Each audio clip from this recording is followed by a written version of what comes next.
était une fois un homme qui avait de belles maisons à la ville et à la campagne, de la vaisselle d'or et d'argent, de meubles en broderie et des carrosses tout dorés. Cet homme s'appelait Barbe Bleue. Cela le rendait si laide et si terrible qu'il n'était ni femme ni fille qui ne s'enfuit de devant lui. Une de ses voisines, dame de qualité, avait 2 filles parfaitement belles. Il lui en demanda une en mariage. Elle lui laissa le choix de celle qu'elle voudrait lui donner. Elle n'en voulait point tous 2. Et se le renvoyait l'une à l'autre, ne pouvant se résoudre à prendre un homme qui eut la barbe bleue. Ce qui le dégoûtait encore, c'est qu'il y avait déjà épousé plusieurs femmes et qu'on ne savait ce que cette femme était devenue. La Barbe Bleue, pour nous faire connaissance, nous mena avec notre mère et 3 ou 4 de nos meilleurs amis et quelques gens du voisinage à une de ces maisons de campagne où on demeura 8 jours entiers. Ce n'était que promenade, que partie de chasse de pêche, que danse et festin, que collation. On ne dormait point et on passait toute la nuit à se faire de malice les uns aux autres. Enfin, tout alla si bien que la cadette commença à trouver que le maître du logis n'avait plus la barbe si bleue et que c'était un fort honnête homme. Dès qu'on fut de retour à la vie, le mariage se conclut. Ma chère, je dois partir pour faire un voyage afin de mettre en ordre mes affaires dans une ville lointaine. Je serai parti au moins un mois et demi. Amuse-toi, fais venir ta soeur, tes amis, invite des musiciens et fais la fête. Mange ce qu'il y a de meilleur, ne vois que des choses délicieuses. Je te donne les clés de la maison. Celle-ci ouvre mes coffres forts où il y a de l'or, de l'argent et des pierres précieuses. Cela ouvre toutes les portes du château et mes garde-meubles.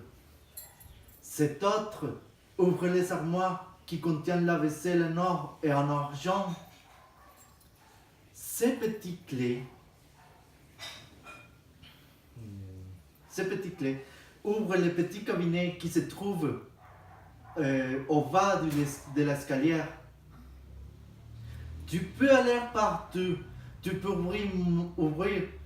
tu peux tout ouvrir, mais pour ce qui est du petit cabinet qui est en bas du grand escalier, je te défends d'y entrer. Si tu me désobéis, il n'y a rien que vous deviez attendre de ma colère. Ne l'oublie pas. Ne t'inquiète pas, mon cher mari, je vais te réveiller.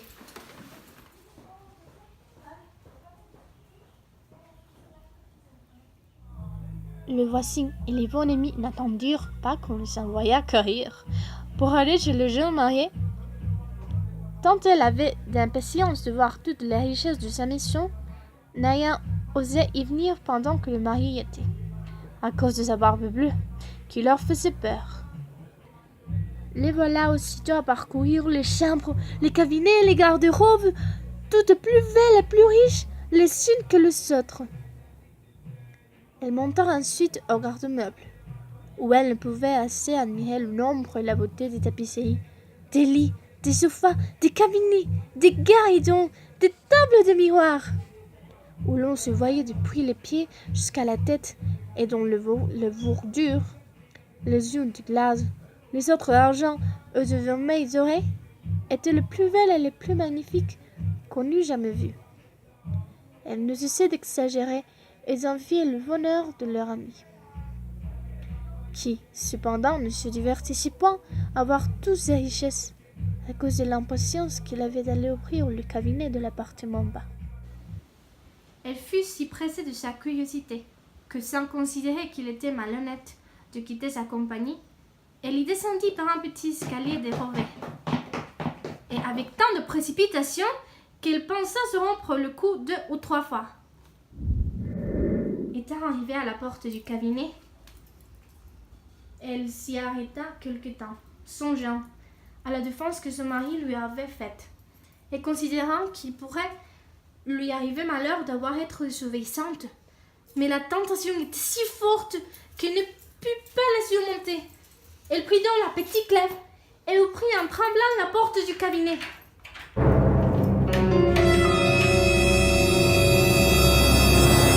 D'abord, elle ne vit rien parce que les fenêtres étaient fermées. Après quelques moments, elle commençait à voir que le plancher était tout couvert de sang caillé et que dans ce sang se miraient les corps de plusieurs femmes mortes et attachées le long du mur. C'étaient toutes les femmes que le Barbe Bleue avait épousées et qu'il avait égorgées l'une après l'autre. Elle pensait à mourir de peur et la clef du cabinet qu'elle venait de retirer de la serrure lui tomba de la main. Après avoir un peu repris ses esprits, elle ramassa la clé. C'est le corps de sa dernière femme. Elle ferma la porte et monta à sa chambre pour se remettre un peu. Mais elle n'en pouvait venir au bout, tant elle était muette. Ayant remarqué que la clef du cabinet était tachée de sang, elle l'essuya 2 ou 3 fois. Mais le sang ne s'en allait point.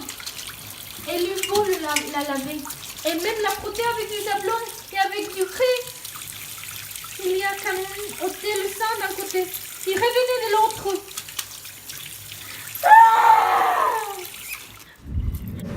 Ah, ma femme, je puis rentrer plus tôt qu'est prévu.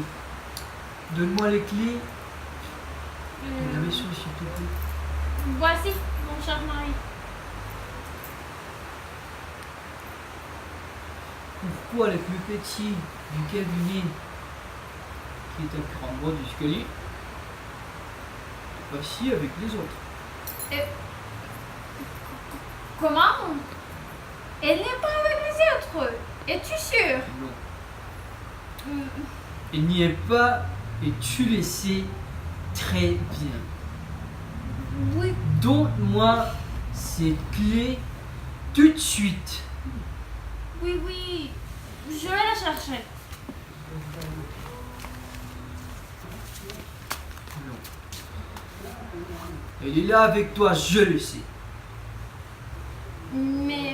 Mais d'accord, la voici.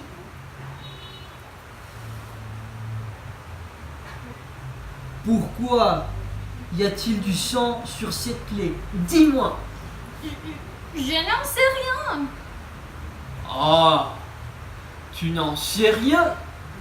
Oh bien, moi je sais. Tu es entré dans le petit cabinet qui est en bas du grand escalier. Tu as ouvert la porte, tu m'as désobéi. Non, pitié, pitié, mon cher mari, pitié. Pas de pitié, pas de pitié. Non, ma femme, je t'avais averti. Il faut que tu m'obéis, d'accord? Pourquoi est-ce que vous avez fait ça? Alors, si je dois vraiment quitter la vie, laissez-moi au moins faire une dernière prière. Je te laisse un quart d'heure pour faire ta prière. Pas une minute et plus. Après, je reviendrai. Je vais aiguiser mon grand couteau.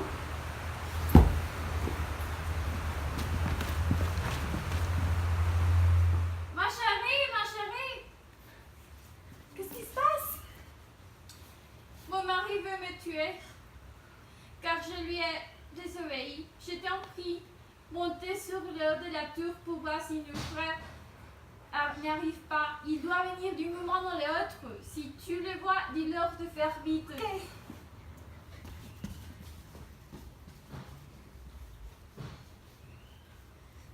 Ça y est, je suis en place. Anne, ma sœur Anne, ne vois-tu rien venir? Non, ma sœur, je ne vois rien venir. Je ne vois rien que le soleil qui poudroie et l'herbe qui verdoie. Ça y est, ma femme, je peux venir? Tu es prête à mourir? Non, mon mari, je n'ai pas encore tout à fait fini. Anne, ma sœur Anne, ne vois-tu rien venir? Non, non, ma sœur, je ne vois rien venir. Je ne vois rien que le soleil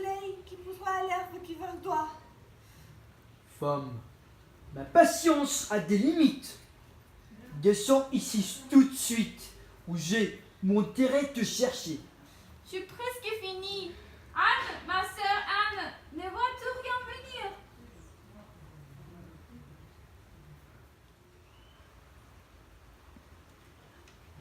Je vois de la poussière à l'horizon. C'est son nos frères. Non, c'est un troupeau de moutons. Femme, as-tu fini? Ça suffit. Le quart d'heure est passé. Encore quelques secondes. Anne, ma sœur Anne, ne vois-tu rien venir? Je vois deux cavaliers qui viennent par ici. Qu'ils sont loin. Hurrah, ce sont nos frères. Je leur fais signe d'aller plus vite. Tu te moques de moi. J'arrive. Pitié, mon mari, pitié. Non, tu n'as pas droit à ma pitié. Anne, ma sœur Anne, où es-tu?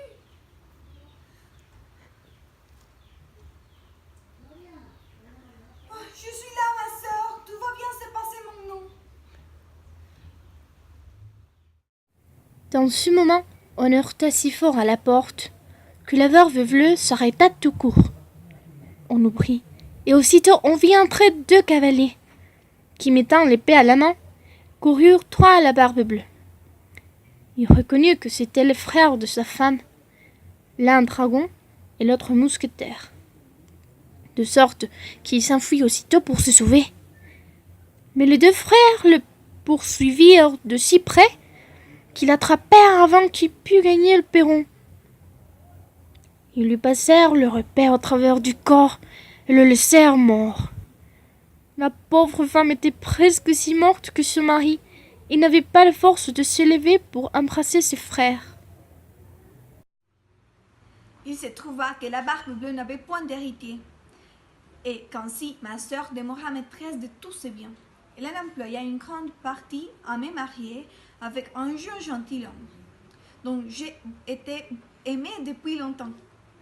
Une autre partie a acheté des charges de capitaine à ses deux frères, et le reste à se marier elle-même à un fort honnête homme, qui lui fit oublier les mauvais temps qu'elle avait passés avec la Barbe Bleue. Parce que cette maison a toujours envie de sang.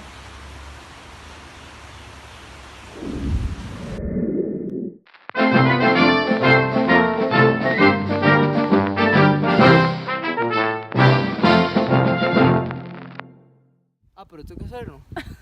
La verdad es que yo vengo aquí muy desprevenido, con esa miradilla así de pato. Salut ma fille. Non, ouvre la porte. Non, Ce que cette femme était devenue.